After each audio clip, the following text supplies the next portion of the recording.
Hey kids, do you want to know what's the good of their routine? It keeps us strong, happy, and keen.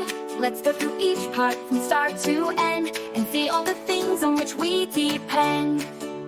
First, we wake up early in the morning light. Stretch and yawn, feeling just right. Brush our teeth till they sparkle and gleam. Get ready for school, all part of the team. We head to school and take our seat, ready to learn and friends we greet. We study hard and do our best. Then it's home time, time to rest. Once we're home, we get ready again. Take a nice bath, fresh as the rain. Have a yummy lunch, healthy and neat, fueling up with every bite we eat. Then it's time for homework, not too long. We focus and try to stay strong. Once it's done, we play outside, run and jump and swing so high. As evening comes, we gather round for family time, where love is found.